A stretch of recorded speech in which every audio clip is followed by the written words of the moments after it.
Welcome friends, आज के video में हम देखेंगे हिंदी के टॉप 30 क्वेश्चन जो कि राजस्थान के 4th ग्रेड एग्जाम में क्वेश्चन पूछे जाने की संभावना है।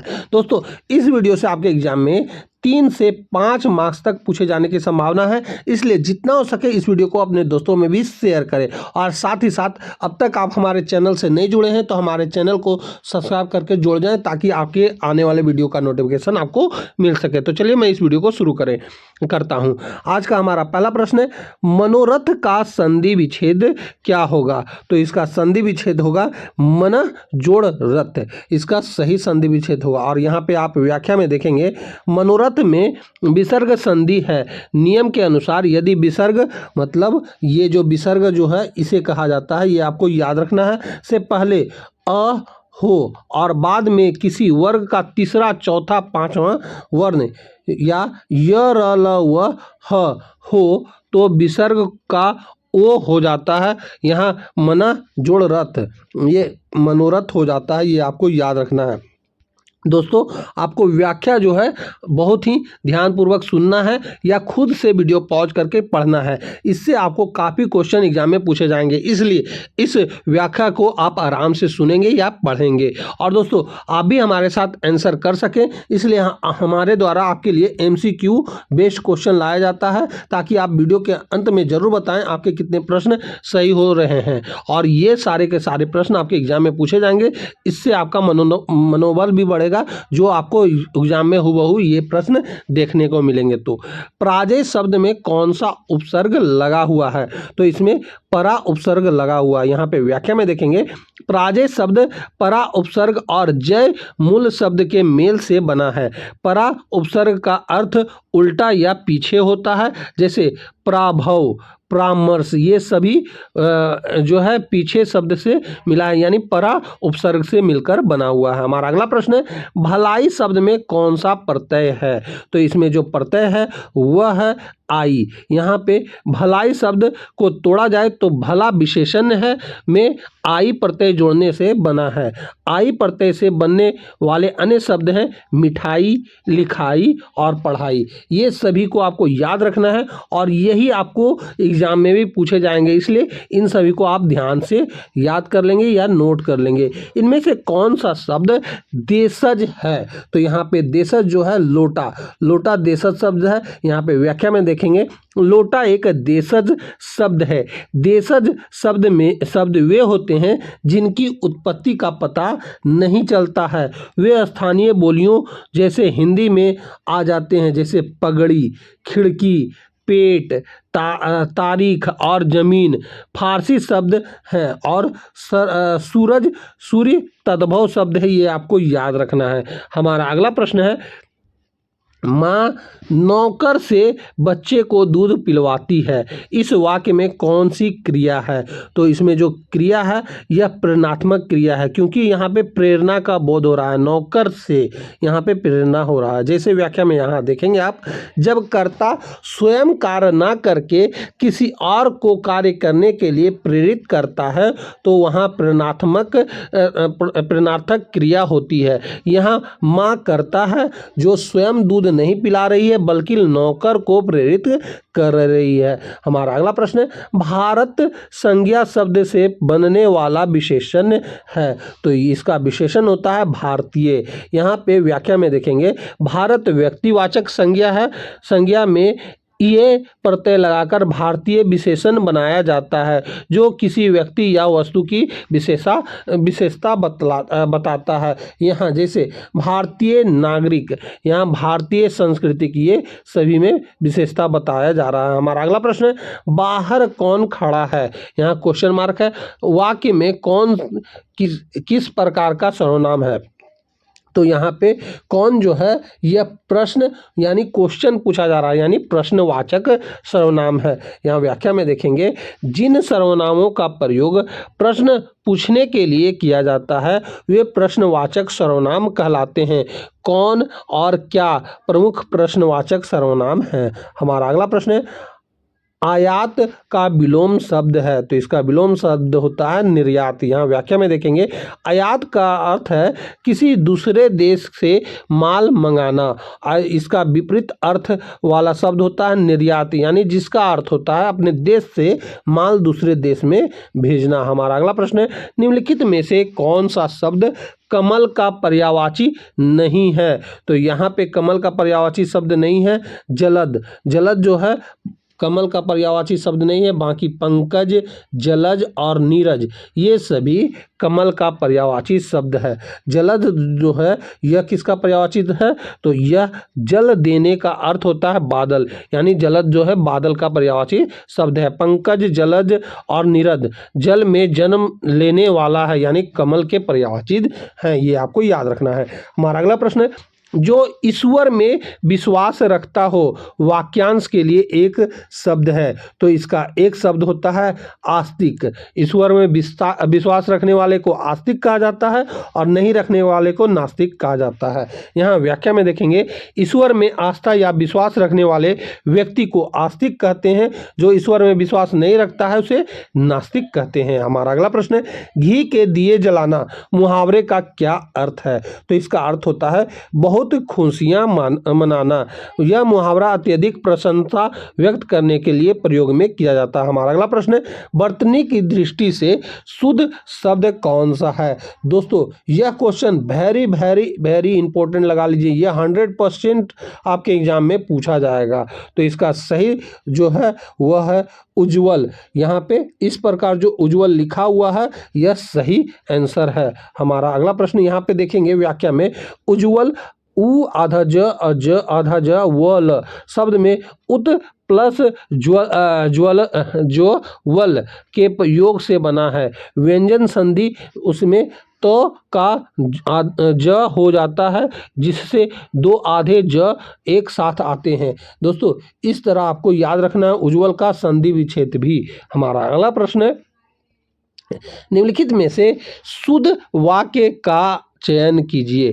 तो यहाँ पे शुद्ध वाक्य का चयन करना है, तो यहाँ पे बाघ और बकरी एक घाट पर पानी पीते हैं, यह सही आंसर हो जाएगा। यहाँ पे व्याख्या में देखेंगे, कृपया और कृपा करें एक साथ प्रयोग गलत होता है। यहाँ पे याद रखेंगे क्या क्या यहाँ पे त्रुटि है, तो कृपा और कृपा एक साथ प्रयोग कभी नहीं होगा, यह सही हो जाएगा। शायद और आवश्यक का एक साथ प्रयोग विरोधाभासी होता है, इसका भी प्रयोग एक साथ नहीं होता है। ये सब आप नोट कर लेंगे क्योंकि यही सब आपको त्रुटि एग्जाम में दिए जाते हैं। सप्रमाण का अर्थ ही प्रमाण सहित होता है, इसीलिए सहित का प्रयोग अनावश्यक है, ठीक। और यह वाक्य व्याकरण की दृष्टि से पूर्णतः शुद्ध है। ये डी नंबर वाला शुद्ध था, बाकी तीनों गलत थे। हमारा अगला प्रश्न है, राजा ने गरीबों को कंबल दिए, इस वाक्य में कौन सा कारक है? तो इसमें जो कारक है वह कारक है संप्रदान कारक। यहाँ पे व्याख्या में देखेंगे, जब किसी को कुछ दिया जाता है या किसी के लिए कुछ किया जाता है तो वहाँ को विभक्ति चिन्ह होने पर भी संप्रदान कारक होता है। देने के भाव में हमेशा संप्रदान कारक होता है, ये आपको याद रखना है। देने के भाव में हमेशा क्या होता है? संप्रदान कारक होता है। हमारा अगला प्रश्न है, सम्राट शब्द का स्त्रीलिंग क्या है? तो इसका स्त्रीलिंग है सामग्री। यहाँ पे व्याख्या में देखेंगे, सम्राट का सही स्त्रीलिंग रूप होता है सामग्री। हमारा अगला प्रश्न है, इसमें से कौन सा शब्द हमेशा एक वचन में प्रयोग होता है? तो वह है पानी। पानी जो है हमेशा एक वचन में प्रयोग होता है। व्याख्या में देखेंगे, द्रववाचक संज्ञाएं जैसे पानी, दूध, सोना, चांदी हमेशा एक वचन में प्रयुक्त होती है। प्राण और आंसू हमेशा बहुवचन में प्रयोग होते हैं। लड़का का बहुवचन लड़के होते हैं, ये भी आपको याद रखना है। यह व्याख्या से भी आपके एग्जाम में 100% क्वेश्चन छपने वाला है, इसलिए इस व्याख्या को आप नोट कर लेंगे। हमारा अगला प्रश्न है, राम पढ़ता होगा, यह वाक्य किस काल का है? तो यह जो है यह संदिग्ध वर्तमान काल का है। यहाँ पे पढ़ता होगा का बोध हो रहा है। जब क्रिया के वर्तमान समय में होने पर संदेह हो तो उसे संदिग्ध वर्तमान काल कहते हैं। इसकी पहचान क्रिया के साथ ता होगा, ती होगी, ते होंगे से किया जाता है। ये आपको याद रखना है। समान वर्तमान काल मतलब संदिग्ध वर्तमान काल का पता कैसे चलेगा? ता होगा, ती होगी, ते होंगे से पता चलेगा। हमारा अगला प्रश्न है, सर्कल के लिए उपयुक्त हिंदी परिभाषित शब्द है। तो इसका हिंदी परिभाषित शब्द होता है परिपत्र। यहाँ पे व्याख्या में देखेंगे, जब कोई सूचना या आदेश एक साथ अनेक कार्यालयों या व्यक्तियों को भेजा जाता है तो उसे अंग्रेजी में सर्कुलर और हिंदी में परिपत्र कहते हैं। यहाँ पे सर्कुलर होगा। ठीक। हमारा अगला प्रश्न है, मुझसे चला नहीं जाता वाक्य में कौन सा वाच्य है? तो यहाँ पे भाववाच्य है। भाववाच्य मतलब जब वाक्य में कर्ता या कर्म की नहीं बल्कि क्रिया में भाव की प्रधानता होती है तो वहाँ भाववाच्य होता है। इसमें क्रिया आकर्मक होती है और अक्सर असमर्थता का भाव प्रकट होता है। यहाँ असमर्थता का भाव प्रकट हो रहा है, उससे चला ही नहीं जा रहा है इस कारण। हमारा अगला प्रश्न है, सज्जन का सही संधि विच्छेद है। यहाँ पे सज्जन किस प्रकार लिखा रहा है ये भी आपको याद रखना है। और यहाँ पे सही संधि विच्छेद होगा इसका सत्य जोड़ जन, यह सही संधि विच्छेद है। हमारा अगला प्रश्न है, अस्पताल किस भाषा का शब्द है? तो अस्पताल जो है अंग्रेजी भाषा का शब्द है। अस्पताल शब्द अंग्रेजी के हॉस्पिटल शब्द से हिंदी में आया है, अतः यह एक विदेशी अंग्रेजी शब्द है। हमारा अगला प्रश्न है, अनुकरण करने योग्य के लिए एक शब्द क्या होगा? तो इसका एक शब्द होगा अनुकरणीय। यहाँ पे व्याख्या में देखेंगे, जिसका अनुकरण मतलब नकल किया जा सके या जो अनुकरण करने के योग्य हो उसे अनुकरणीय कहते हैं। हमारा अगला प्रश्न है, कान भरना मुहावरे का सही अर्थ है। तो इसका सही अर्थ होता है चुगली करना। कान भरना का अर्थ होता है किसी के विरुद्ध किसी दूसरे व्यक्ति के मन में गलत बातें बैठाना या चुगली करना। हमारा अगला प्रश्न है, कृतज्ञ का सही विलोम शब्द है। तो इसका सही विलोम शब्द होता है कृतधन्य। यहाँ पे कृतज्ञ का अर्थ है कि किए हुए उपकार को मानने वाला। इसका सटीक विलोम होगा कृतधन्य है, जिसका अर्थ होता है किए हुए उपकार को ना मानने वाला। हमारा अगला प्रश्न है, बचपन शब्द कौन सी संज्ञा है? तो यह भाववाचक संज्ञा है। यहाँ बचपन शब्द बच्चा की अवस्था या भाव को प्रकट कर रहा है। जिन शब्दों से किसी गुण, दशा, भाव या अवस्था का बोध हो वे भाववाचक संज्ञा कहलाते हैं। ये आपको याद रखना। हमारा अगला प्रश्न है, कहाँ राजा भोज, कहाँ गंगू तेली? लोकोक्तियाँ का अर्थ है। तो इसका अर्थ होता है बहुत अधिक अंतर होना। इस लोकोक्ति का प्रयोग दो व्यक्तियों या वस्तुओं की स्थिति में बहुत अधिक अंतर होने पर किया जाता है। हमारा अगला प्रश्न है, किसी बैठक के मिनट्स का सही हिंदी रूपांतरण है। तो इसका सही हिंदी रूपांतरण होता है कार्यवृत्त। यहाँ पर व्याख्या में देखेंगे, किसी सभा या बैठक की कार्यवाही के लिखित विवरण को मिनट्स या कार्यवृत्ति कहा जाता है। हमारा अगला प्रश्न है, शुद्ध वर्तनी वाले शब्द का चयन करना है। तो यहाँ पे श्रृंगार किस प्रकार लिखा जाएगा? तो यहाँ पे जो श्रृंगार लिखा गया है बी नंबर में जो श्रृंगार है यह सही लिखा गया है, बाकी सभी गलत हैं। ये आपको याद रखना है। और शुद्ध वर्तनी से, वाक्य शुद्धि से आपको 2 से 3 मार्क्स तक पूछे जाएंगे एग्जाम में, इसलिए इसे आप बारीकी से देख लेंगे। यहाँ पे व्याख्या में भी दिया हुआ है, स में री की मात्रा और र एक साथ नहीं लग सकते हैं, इसीलिए श्रृंगार एक गलत है और श्रृंगार बी का वर्तनी सही है। हमारा अगला प्रश्न है, किस शब्द में उपसर्ग और प्रत्यय दोनों का प्रयोग हुआ है?